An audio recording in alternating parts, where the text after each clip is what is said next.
So we are live. Welcome everyone to the Sovryn Community Call episode 53.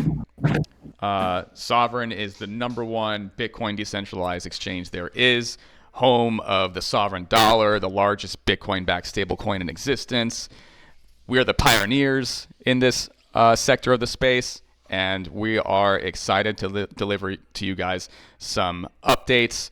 Our agenda today will be talking about sovereign and emerging programmable Bitcoin, stablecoin liquidity, and the Bitcoin ecosystem outlook, among other things. My name is Ingalandia. I'm head of ecosystem growth. Happy to host this for you guys, and I will be bringing on Yago to the stage. Just remember to keep yourselves muted if you're not talking. Save your questions towards the end.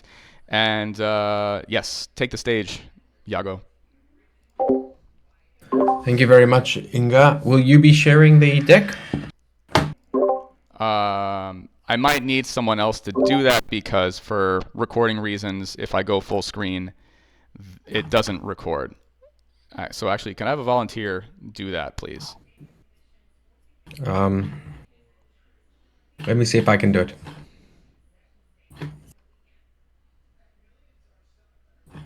I actually should have prepared that for the call. Sorry.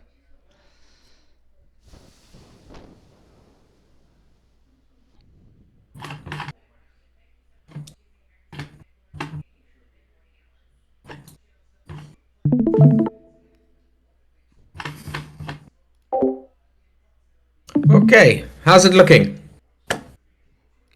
Looking beautiful. Perfect. Okay, so we've got a bunch of stuff to cover today. We're going to talk about Sovryn and the emerging world of, I don't know if I would call it programmable Bitcoin, although that's certainly where it eventually ends up. But there's a whole new Bitcoin economy being developed, and I think the implications are profound. We'll also talk about stablecoin liquidity, and we will provide some updates on recent developments. We've had a couple of releases since our last community call.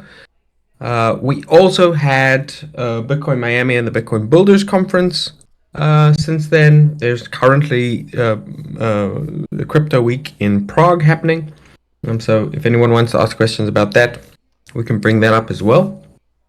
But let's move on to the topic of stablecoin liquidity. So we have discussed this a few times already. There's a two-sided market that we've created between Zero and the sovereign dollar. And as is typical for two-sided markets, one side is usually lagging behind the other side. So if you're Uber, you need to create both drivers and riders, and it's usually easier to create one of them.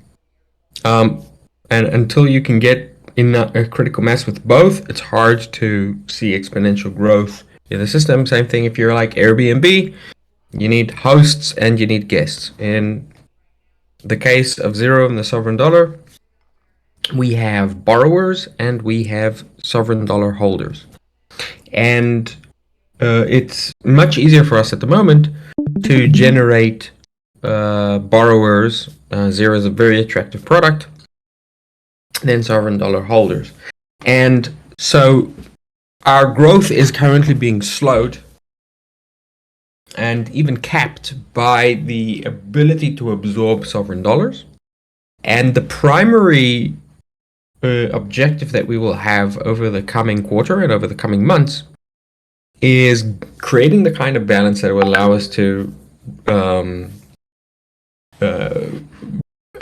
continue to grow that growth engine and get it to the exponential growth that we expect it can have. So what are the things that we are expecting to see? And we basically have four primary paths that we're tackling for this. In the very short term, we have the Babelfish incentive codes, which we've been talking about for a long time, but have taken a longer time to deploy than were initially anticipated. My understanding from Babelfish is that they are currently planning to have a Babelfish improvement proposal vote on introducing the incentive curves next week, probably on Wednesday, with the incentive curves going live very shortly afterwards. So the incentive curves will allow people to deposit funds from other stablecoins, such as USDT, let's say from Binance or from Ethereum. And just in the mere act of bringing those funds in to earn a fee. And it will also impose a fee on people who are looking to convert sovereign dollars into these off-rampable stablecoins. And what that does is it creates a marketplace so that the market can find that balance. Right now, it was priced at 0, and so there was a lot of demand to move sovereign dollars into other stablecoins, being since about 50%, roughly half of the time people have sovereign dollars, they look to off-ramp. So there was a lot of demand, and what we saw was a continuous draining of the available liquidity in Babelfish.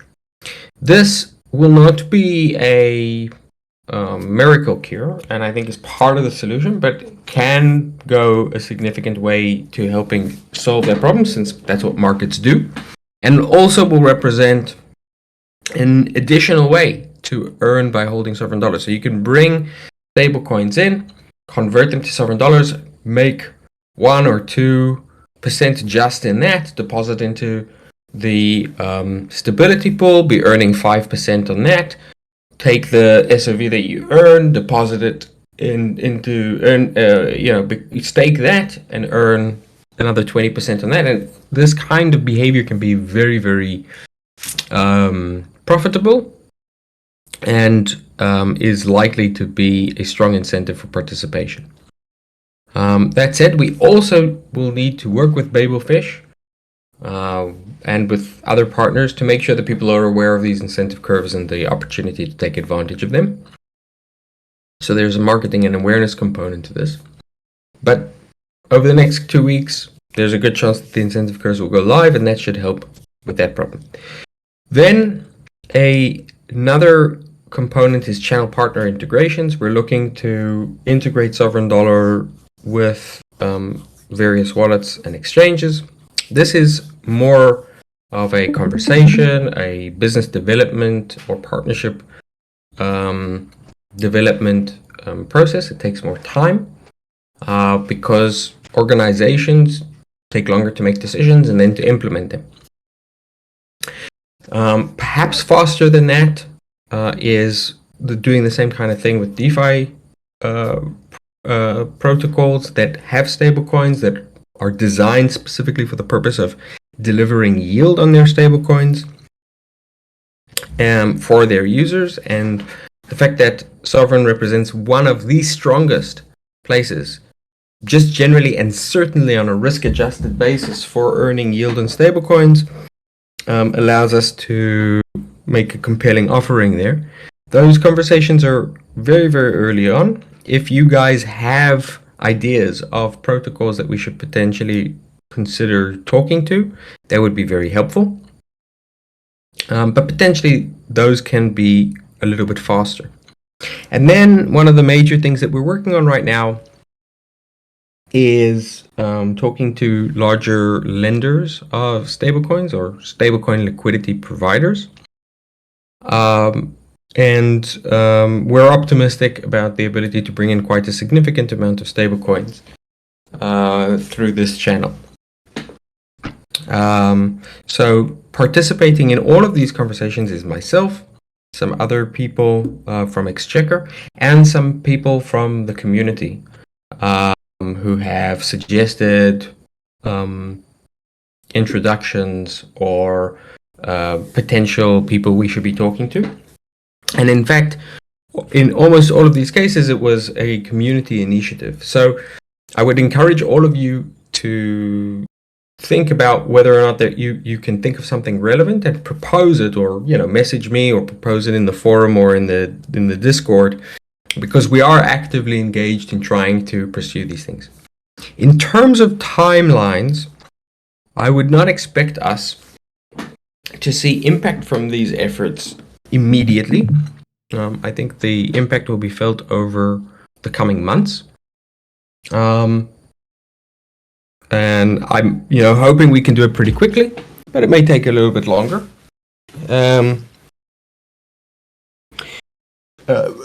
But that's going to be the most significant thing that we can do to continue to really see exponential growth. It's the primary thing holding us back from that kind of growth for what I think is our closest or most killer app type product, which is Zero. And it will also help grow the economy for the sovereign dollar. Now, on a longer term basis, there's far more that we expect to do with the sovereign dollar and see others do with the sovereign dollar. But over the coming months, this is the focus. Then the other big thing, and this is sort of a hint to where the sovereign dollar could go that we're seeing right now, and this was something that we've been talking about a bit, but I think really illuminated itself at the Bitcoin Builders Conference and later at Bitcoin Miami, is we're seeing a sea change. I think maybe nothing short of a revolution in terms of the way people interact with Bitcoin and what Bitcoin does. So I'd like to go a little bit deep and a little bit abstract to explain what I mean here. So I am of the belief that what blockchains are for is they are effectively systems designed to be sovereign entities. So a good blockchain is a sovereign entity, and all blockchains aspire to be sovereign entities. And what I mean by sovereign entities is that they are systems which are parallel to countries. They have their own rule of law, they manage property rights, and they have internal economies. And they also trade amongst themselves and with other sovereign structures such as fiat economy. So when you see dollars flowing in and out of Bitcoin, what you're seeing is almost akin to dollars flowing, in and out of Turkey or dollars flowing in and out of the US. It's from one economy to another. And just to be clear on this, the reason that I say this is because what a sovereign entity is it's the highest law. It's or effectively the monopoly provider of law within a given realm. And so the way I think about this is, if you think about the definition of a state is a centralized institution that enforces rules over a population within a territory. And the reason blockchain is a parallel thing to this, but very different, is that a blockchain is a decentralized institution that enforces rules over assets rather than users and within a data set. And for this reason, I think it can be properly said that blockchains are effectively the nation-state equivalent for the digital realm, and potentially beyond the digital realm. Now, why is this important? It's important because what drives the growth and the importance of countries is also what drives the growth and importance of blockchains. It's GDP, right? Gross production. And it's the growth in production. And blockchains have economies. And what you see here is the last month of transaction volume between various blockchains. And you can see that that it changes, it shifts. There's constant funds flowing between these different blockchains. So when a stablecoin or an NFT or a token is bridged from one blockchain to another, that is trade between those blockchains. And I think it is important to think about this because those are small proto-economies that are being built in these new types of sovereign entities. And then the question is, what about the Bitcoin native economy? And the Bitcoin native economy has been very small. It hasn't developed in the same robust way that other systems have. And the reason for this is that while Bitcoin does create a set of rules and does create an asset, and is by far the most decentralized and sovereign of these different blockchains, its rule set is extremely limited and has been limited to Bitcoin only. And that has limited the type of assets that can exist. And when you limit the type of assets that exist, you limit the type of economic activity that can exist. It has also limited the kind of services that exist, which even more so limits. So, for example, with Sovryn, we've been building out important services, fundamental services to a Bitcoin native economy. But we do this without a direct integration with the settlement layer. We do it by integrating with a sidechain.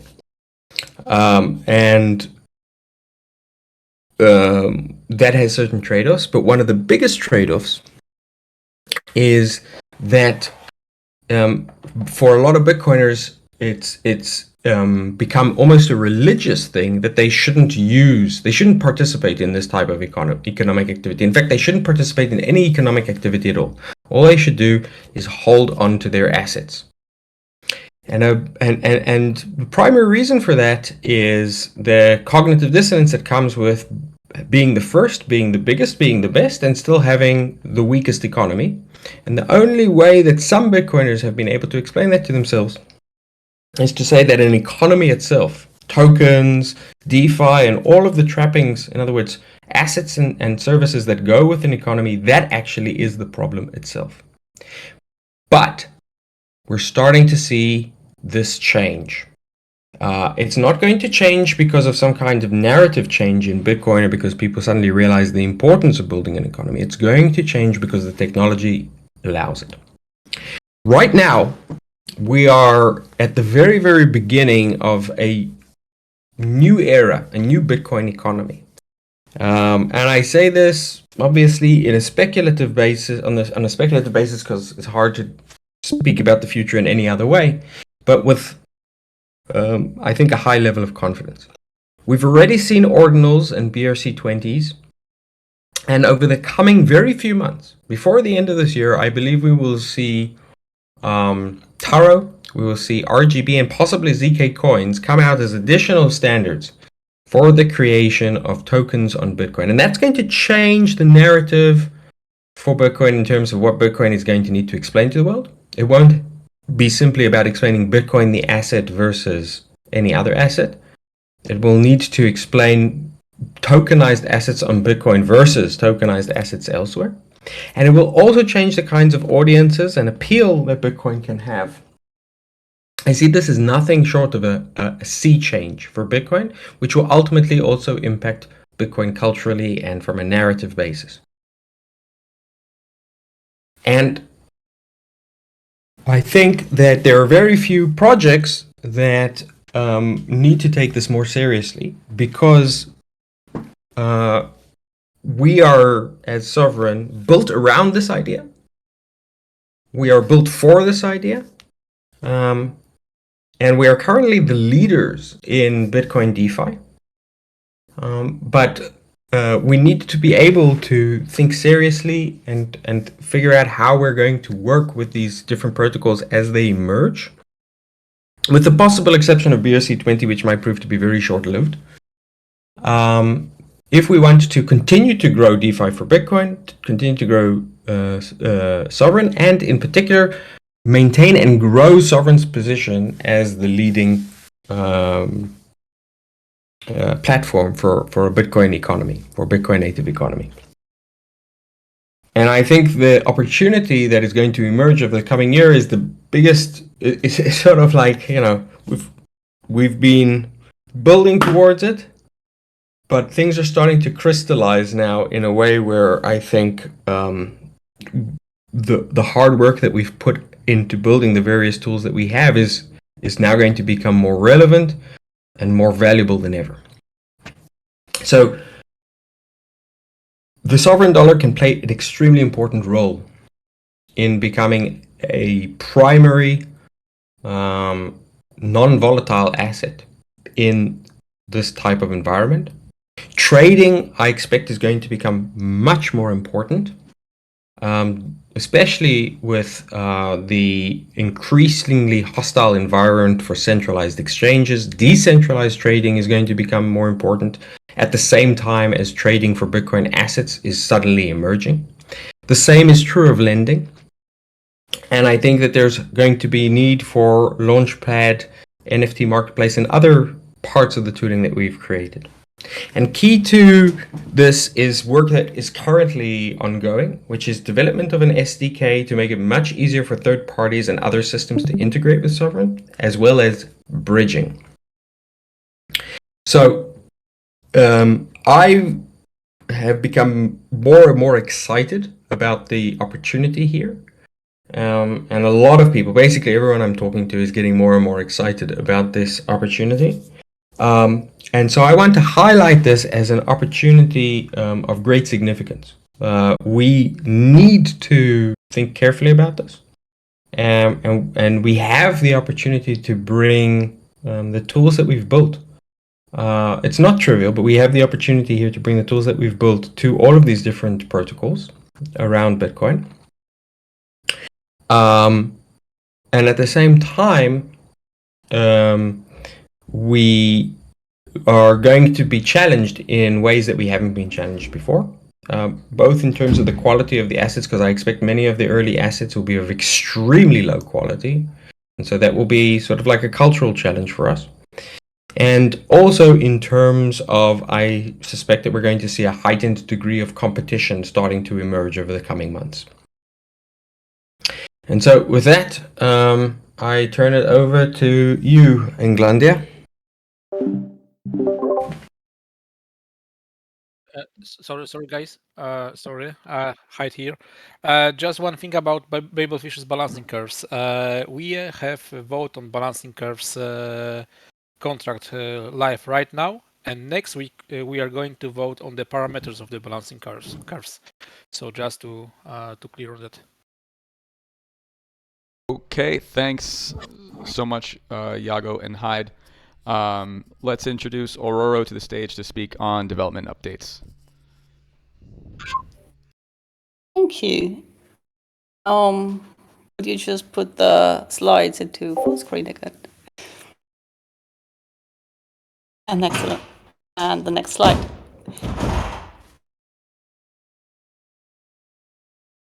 Thank you. Okay, so there were a few releases since we talked the last time. One of the most recent ones was SIP 63, which fixed a bug in the staking contract, which allowed the attacker to revert delegated voting power. So it was not possible to steal anyone's voting power, but if you delegated your voting power to a different address, it was possible to reset that setting. So this is what's called a griefing attack, because it is not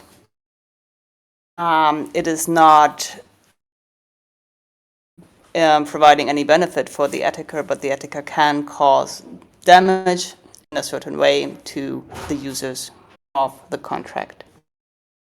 While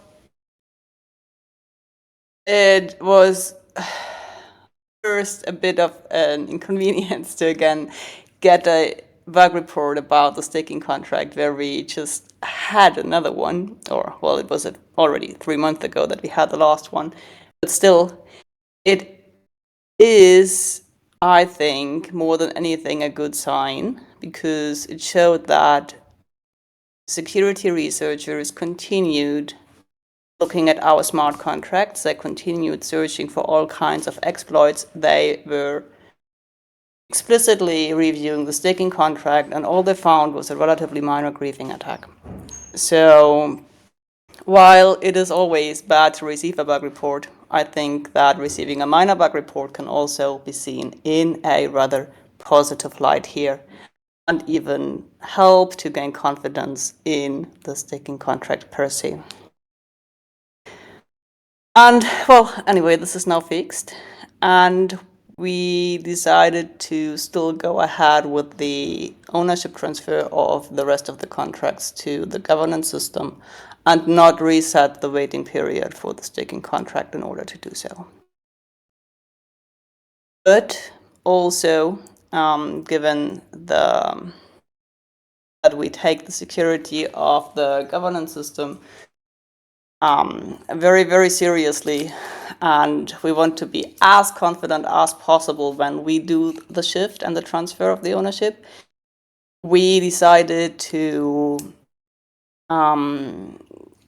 take additional effort to ensure the security, so we decided to introduce fuzzy testing and write a complete test suite for the staking contract in addition to the very extensive unit tests which are already existing, and therefore get another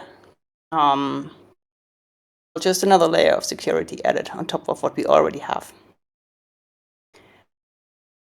So much for the staking contract. Then there were a lot of updates on the web app. We improved the cross-app navigation, so it is easier to navigate between DApp 1 and DApp 2, so the new and the old interface. We introduced zero redemption alerts, which is something which a lot of users have been waiting for. So you will now get a notification if your line of credit is redeemed against and can swiftly take action. We had previously issues with the Tor browser and IPFS when it comes to loading data, and these issues are now resolved. The front end is now also automatically retrieving the zero fee rate floors from the smart contract, which means that if we have more fee adjustments in the future, and we've seen fee adjustments rather frequently now, then it will involve less development effort just because this is happening automatically then. Another update to zero is the tolerance setting. So now when opening a zero line of credit, you can specify a maximum origination fee you are willing to pay for this loan. And apart from that, there was just a number of different display bug fixes and general quality of life improvements. Can we go to the next slide, please? Currently in progress is the implementation of SIP 0056. And I have to say that I just now do not remember which one exactly is SIP 0056. Can someone here help me?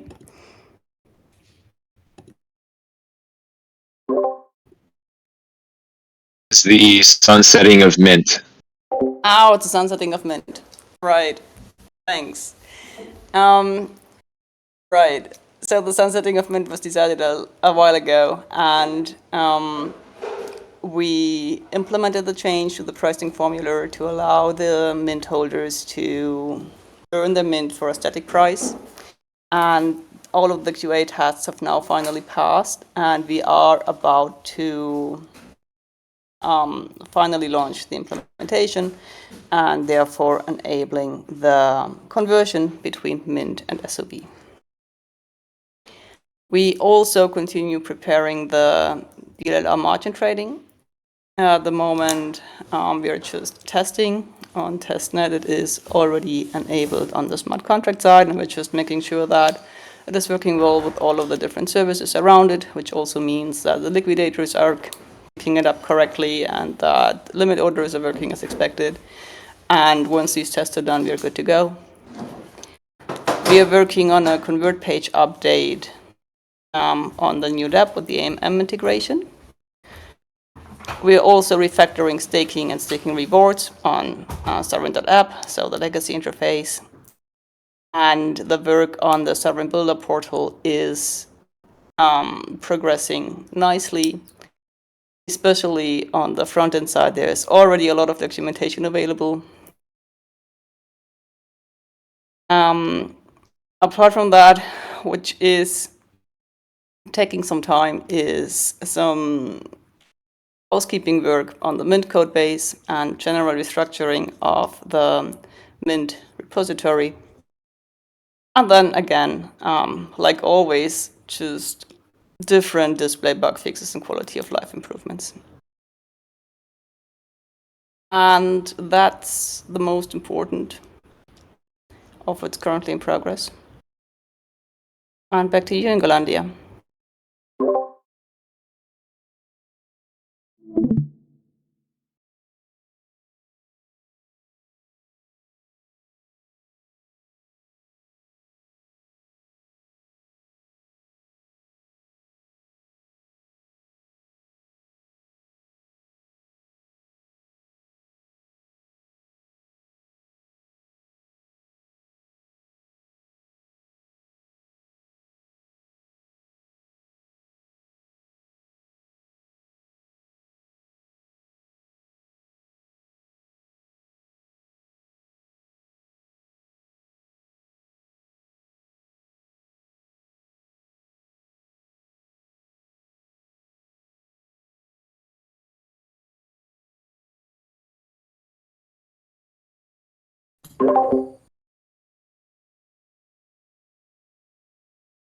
There are a couple of topics which I think are worth discussing in a little bit more depth.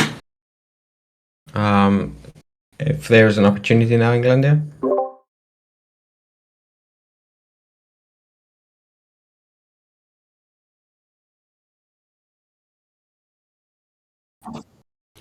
Okay, the first thing that I'd like to address is the evolving regulatory environment. Over the last few days, we've seen the SEC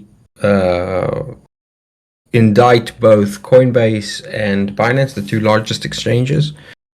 And I think this is significant. It's hard to say how this will play out. It's likely that this will take a while to play out. But my view is that while in the short term, this is likely to have a chilling effect on the market, and indeed we've already seen some price impact, but more significantly, we've seen across the board an impact on trading volumes and hence liquidity.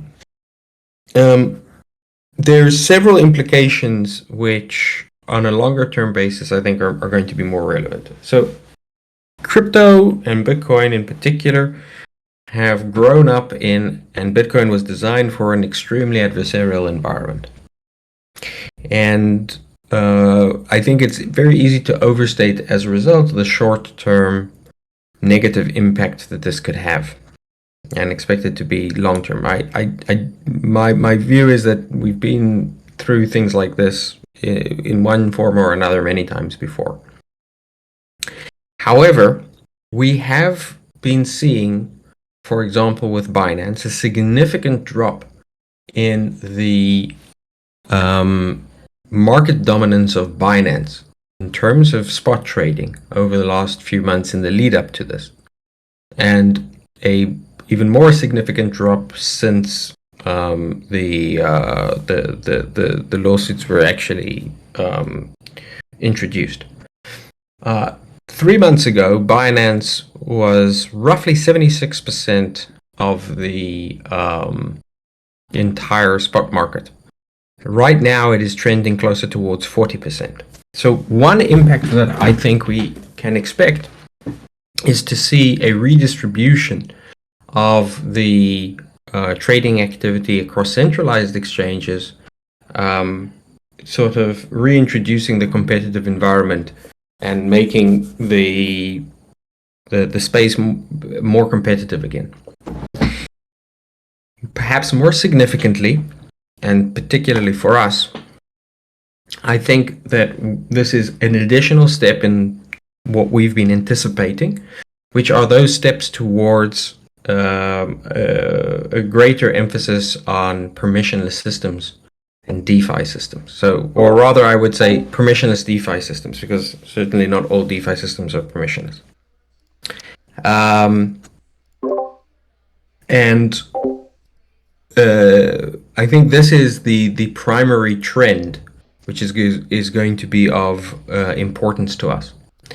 And most particularly likely for US users, although I think this will have an impact for everyone.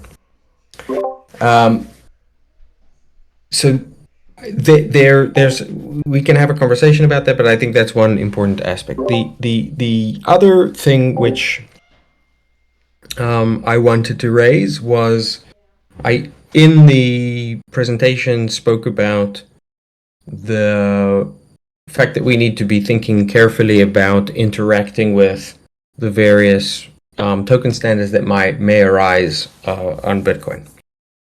The first example of a non-NFT standard, which is what is more relevant to us, is BRC20.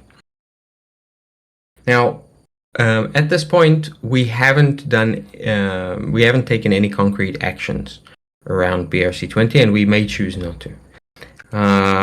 However, we have done a significant investigation. One of the reasons that we haven't moved on BRC20 is it is an extremely brittle protocol, which is very difficult to build on or to work with. And in fact, we're already starting to see the proposals around successor protocols. So, for example, OKX, which is a large exchange, recently announced their proposal for BRC30, which would have more functionality. Every time you want to add functionality to these protocols, you actually need to propose an entirely new standard. The other thing that we've looked into, the other aspect of BRC20 tokens is that they aren't actually truly fungible tokens. They're sort of a hack on ordinals, which means that the actual trading is done through creating NFTs of lots of a certain quantity of this token, which makes it much more difficult for us to interact with. And then beyond that, there are other technical considerations around working with BRC20 which make it very difficult to integrate with. And so one of the questions that we have is whether or not it's worth any investment in that particular standard. Beyond that, given that the standard has many failings or disadvantages, it's not unlikely that if additional standards like Taro are launched in the near future, they will eclipse BRC20 in terms of performance or importance. Again, this is speculative. It's hard to know what sticks around and what doesn't. And so it is but certainly a viable strategy is to say, all right, let's skip this and go to what we believe is superior. And not only that, we can promote that and be early on with other standards or protocol types. And so both of those things are two contextual aspects of how we can think about where we would like Sovryn to play, which we can have conversation about and are worth consideration. On the first bullet point around regulation, so I just want to read a tweet from Eric Voorhees. I think he's a sovereign individual and he belongs in our community. So he says, "We shall realize with time that it makes little sense to ask permission from those who hate us. Permission will not be forthcoming, and permission is not necessary. Our raison d'etre, sorry, I don't speak French, is permissionless finance, open, transparent, universal, objective, and sound." So I'm in total agreement with this statement. I've worked at centralized crypto firms in the past. There's so much out of your control. There's so much messiness internally. It's just not as quick moving an environment as DeFi, and I'm really happy that I get to build with something like Sovryn is because we don't ask, we ask ourselves for permission. We ask the community for maybe not permission, but just I guess alignment and consensus on how we should do things and what directions we go. I like that. If we want to build something, we just do it.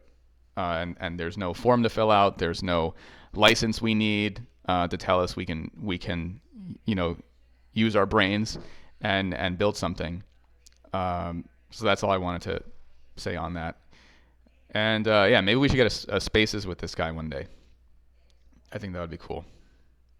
Does anybody here have any additional comments on Iago's first topic or the second one with BRC20s? I mean, has anyone here been experimenting with BRC20s and coming up with particular insights or things on their wish list that they would like us to explore? Any contrarian views to what Iago was saying?